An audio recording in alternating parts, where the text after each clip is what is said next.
আমি নিতে পারবো না। হে যুবকেরা, আজকে যাদের জন্য তুমি আজকে আল্লাহকে ভুলে গিয়েছো, যাদের জন্য নবীকে ভুলে গিয়েছো, যাদের জন্য ধর্মকে ভুলে গিয়েছো, যাদের জন্য বাবাজি আলেম উলামা থেকে দূরে থাকো, ও মুসলমান, সন্তানকে গিয়ে বলে বাবা রে, ও আমার কলেজার টুকরা নয়নের পারা সন্তানেরা শোন, তোরা তো আমার সন্তান কলেজার টুকরা, আমি তোদেরকে কত কষ্ট করে মেহনত করে রাত্রি জাগরণ করে আমি ডাকাতি করে নিয়ে এসে তোদেরকে ভালো মন্দ খাওয়াই, তোদেরকে এত সুন্দর সুন্দর পোশাক দিয়ে রে সন্তান, তোরা কি আমার গুনাহ মাপ ভাগ নিবি নাকি? বাবাজি সন্তান উঠে বলল, না না, আমি আল্লাহ পাক আমাকে তোমার ওরসে আমাকে দুনিয়াতে পাঠায় আছে, কিন্তু আব্বা গো, এটা আমাদের হক আছে তোমার উপরে, তোমার উপরে তোমার উপরে আমাদের হক আছে গো আব্বা, আমরা খাবো ঠিকই, কিন্তু আব্বা গো, তোমার তোমার গুনহার ভাগ আমি নিব না। সন্তানেরাও বলল যে না, তোমার ভাগ নিব না। এবার জনম দুঃখিনী মা,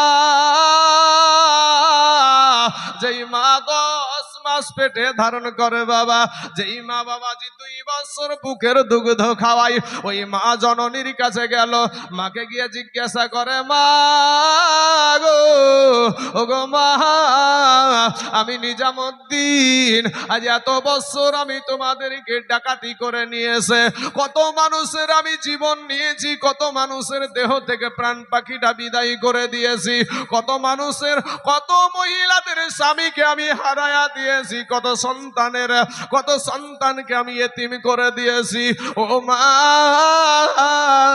এই বাবু ইনকাম করে নিয়েছে, তোমাদেরকে দিয়েছি, তোমরা খেয়েছো পরেছো সুন্দরভাবে বেঁচেছো, মা একটা বার বলো গো, আমার গুনহার ভাগ তুমি নিবানি? মা একটা ডাক দিয়ে বলে, ওরে আমার কলেজার টুকরা, ওরে আমার নয়নের পারা, ওরে আমার সন্তান,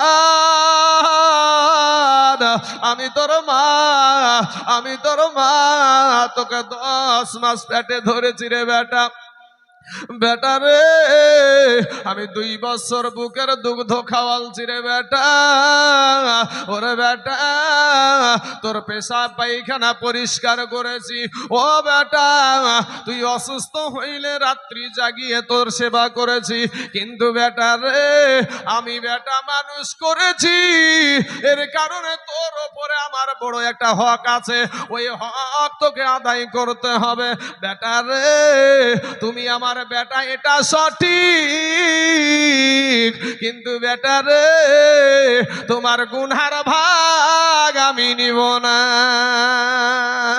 বাড়ির কেউ নিতে রাজি না, এমন সময়তে বাবা ওই আপনার নিজামুদ্দিন ছুটলেন, কোথায় যাচ্ছেন বাবা?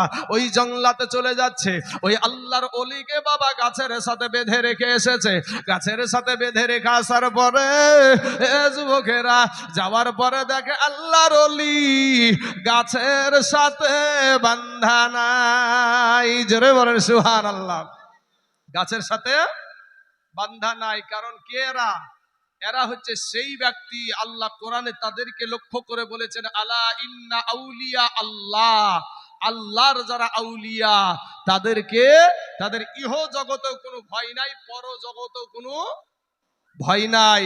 এই আল্লাহর ওলি বাবাজি একটা জায়গাতে দাঁড়িয়ে আছে, দণ্ডায়মান হয়ে দাঁড়িয়ে আছে, এমন সময়তে নিজামুদ্দিন বাবা ছুটে গিয়া আল্লাহর ওলির কদমে পড়ে গিয়া বলছেন, হুজুর গো, এতদিন আমি যে ভুল করেছি একটা বার বলেন না, আমার এই ভুলের কি ক্ষমা হবে না? নিজামুদ্দিনের পীর সাহেব আল্লাহর ওলি ডাক দিয়া বলে, নিজাম রে, কেউ কি গুনহার ভাগ নিবে নাকি?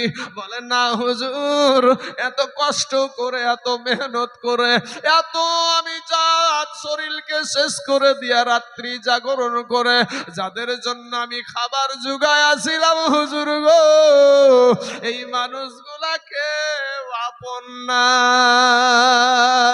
হুজুর, আমাকে একটাবার বলেন আমি কি করে এই গুনাহ ক্ষমা পাইব? আল্লাহর ওলি ডাক দিয়া বলে, নিজামুদ্দিন,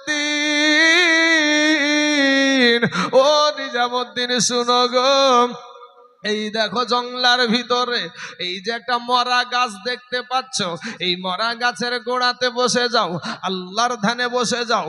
যতদিন পর্যন্ত এই মরা গাছে ফুল পাতা না বের হবে ততদিন পর্যন্ত তোমার গুনাহ মাফ হবে না। ভাই যুবক, যাদের জন্য তুমি আজ বলছো কাজ আছে, নামাজ পড়তে সময় পাই না, এখান থেকে একটু মিলাও না ভাই। কখন জানি আজরাইল এসে ধরবে রে ভাই। আমি আপনাদের এই রাস্তাটা দিয়ে যাতায়াত করি, আমি একটা জায়গায় ইমামতি করি, দমকুল থানার কুপিলা বিলপাড়াতে। তো এই রাস্তা দিয়ে আমি আপনাদের যে এই বড় বিলা হইয়া এই রাস্তাটাতে যাতায়াত করি। তো ভাই, গত রমজান মাসে একটা যুবক ছেলে রোজা রেখেছে, ইফতার করেছে, তারাবির নামাজও পড়েছে, বিবির হাতে রান্না করা খাবারও খেয়েছে, বিবিকে নিয়ে আপনার আরাম করে ঘুমিয়ে আছে। সেহরির টাইমে স্বামী ডাকে, স্বামী গো উঠেন না একটাবার, আমাকে একটু যেন ভয় ভয় লাগছে। স্বামী একটু উঠেন না, স্বামীকে লড়াই, স্বামী আর লড়ে না, স্বামী আর হিলে না। দমকুল হসপিটালে নিয়ে আসলো, আসার সাথে সাথে দেখে স্বামীর শরীর আছে কিন্তু স্বামীর প্রাণ পাখিটা নাই। যুবক, কখন মইরা যাবারে ভাই। দিলখানা নরম করে একটু যদি তোমরা জায়গাতে বসে যাও খুব সুন্দর হয়, বসে বসে শুনবা, আরাম করে শুনবা। কেন ওই দূরে থেকে দাঁড়িয়ে থাকো তোমরা? এখান থেকে বোঝা যায় তোমরা কি আমাদের দলের মানুষ না, তোমরা কি মুসলমানের ছেলে নয়? হ্যাঁ, তোমার বিবেককে জিজ্ঞেস করো ভাই। তুমি যেদিন হাইরা যাবা, এই চোখ আল্লাহর দান, এই জবান আল্লাহর দান, এই কান আল্লাহর দান। যেই চোখ দিয়ে তুমি দেখছো, যেই জবান দিয়ে তুমি মাস্তানি কথা বলছো, যেই পায়ের ওপরে দাঁড়িয়ে দাঁড়িয়ে তুমি থাকছো, সেই পা গুলাও তোমার না ভাই, সব আমার আল্লাহর দান। জোরে বলেন সুবহানাল্লাহ।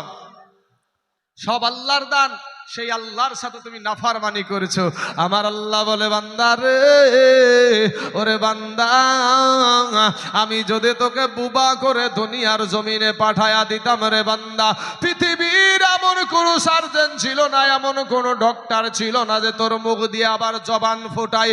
পৃথিবীর বুকে এমন কোন ডক্টর ছিল না তোর জবান দিয়ে মুখ দিয়ে কথা বের করে। ওরে বান্দা, আমি আল্লাহ যদি চাইতাম, তোকে যদি অন্ধ করে দুনিয়াতে পাঠায়া দিতাম, বান্দারে, জীবনের কোন ডক্টর, দুনিয়ার কোন ডক্টর ছিল না তোকে তোর চোখের দৃষ্টি আবার কেউ ফিরিয়ে দিতে পারে। ভাই যুবক, আল্লাহর এত নিয়ামত আমরা ভক্ষণ করি ভাই। আল্লাহর কত নিয়ামত দেখেন, আল্লাহর আমরা নিয়ামত ভক্ষণ করে যাচ্ছি। দেখেন বাবাজি, আল্লাহর দেওয়া হাত, আল্লাহর দেওয়া পাও, আল্লাহর দেওয়া চোখ, আল্লাহর দেওয়া নাক, আল্লাহর দেওয়া মুখ, যাদের বাবাজি চক্ষু নাই, এই অন্ধগুলার ভিতরে কত আঘাত বলেন তো। কত মানুষের সামনে বলে, বিবি গো, ও বিবি, আমার চোখ দুটি যদি থাকতো, আমার কলেজার টুকরা, আমার সন্তানগুলাকে যদি দুনিয়াতে একটা বার আমি দেখতে পেতাম তো আমার জানটা ঠান্ডা হয়ে যেত। এত সুন্দর চোখ আল্লাহ আপনাদেরকে দিয়েছে, সেই চোখের শুকরিয়া আদায় করেন না। জবান, এতক্ষণ যে আমি এখানে বক্তব্য রাখছি, এই যে কথা বলার যোগ্যতা, এই যে কথা বলার যে একটা আওয়াজটা আমার আল্লাহর দান বাবা, আমার দুনিয়াতে কেউ দেয়নি। যুবক রে, নিজেকে যতক্ষণ পর্যন্ত আপনি গোলাম না বানাতে পারবেন ততক্ষণ পর্যন্ত আপনি উপরে উঠতে পারবেন না। ভাই, মাথায় টুপি দেওয়ার কারণে আমাদের মান সম্মান কমে না ভাই। আমাদের দাড়ি রাখার কারণে আমাদের মান সম্মান কমে না রে যুবক। আমাদের গায়ে পাঞ্জাবি দেওয়ার কারণে আমাদের মান সম্মান কমে না। আমরা না খাইয়াও মরি না ভাই, বরঞ্চ তোমাদের চাইতে ভালো ভালো খাবারটাই আল্লাহ আমাদেরকে খাওয়াই। হ্যাঁ, আজ আপনাদের দেশে হিজি বাবাজি মনে হয় যে একেবারে কচুর শাক দিয়ে ভাত দেবে নাকি রে ভাই? হ্যাঁ, সুবহানাল্লাহ। ভালো ভালো ডুবিয়ে গুলো আমাদের কি বেছে বেছে খাওয়াই। কারণ কারণ কি? আমার মতন মানুষ তো অনেক আছে, হাজার আছে, এটা কারণ না। কারণ হলো নাবির সুন্নাতের জোর। জোরে বলেন সুবহানাল্লাহ। এই যে নাবির সুন্নাত, এই যে নাবির সুন্নাত, এই যে নাবির সুন্নাতি পোশাক, এই পোশাকের কারণে মানুষের কাছে আপনি দামি হয়ে যাবেন। জোরে বলেন সুবহানাল্লাহ। খাজা আপনার নিজামুদ্দিন আউলিয়া, ইনি বাবাজি বসে বসে আপনার আলোচনা করে, আর ধ্যান নাই সংসার টংসার কোথায় গেল, বসে আল্লাহর ওয়াস্তে বসে থাকে। অনেক দিন পর আপনার চলে আসছে ওই আল্লাহর ওলি, আসার পরে এক যুগ পরে আল্লাহর ওলি চলে আসছে, আসার পরে ডাক দেয় নিজামুদ্দিন। নিজামুদ্দিন আর চোখ তুলে উপরে তাকায় না। নিজামুদ্দিন চোখ তুলে উপর দিকে তাকাচ্ছে না, বসে বসে শুধু চোখের পানি ছেড়ে কান্দে, শুধু কান্না আর কান্না রে বাবা। এমন সময়তে এবার ওই নিজামুদ্দিনকে ডাক দিয়ে বলে, বাবা তুমি উঠে এসো। উঠে আসার পরে সব সময় চোখটা কিন্তু নিচু সময় আছে, উপরে উঠাই না। নিজামুদ্দিন ডাক দিয়ে বলে, হুজুর, হুজুর গো, আমি উপরে চোখটা তুলতে পারবো না গো হুজুর, আমি উপরে চোখটা তুলতে পারবো না, আমার বড় ভয় লাগে, আমার বড় ডর লাগে গো হুজুর। বলে নিজামুদ্দিন রে, তুমি কতদিন উপরে তাকাও না, তুমি কতদিন উপরে তাকাওনি? বলে হুজুর গো, আমি নিজামুদ্দিন এখানে বসে বসে আল্লাহর ধ্যানে মগ্ন হয়ে আছি, এমন সময়তে একটা সুন্দরী যুবতী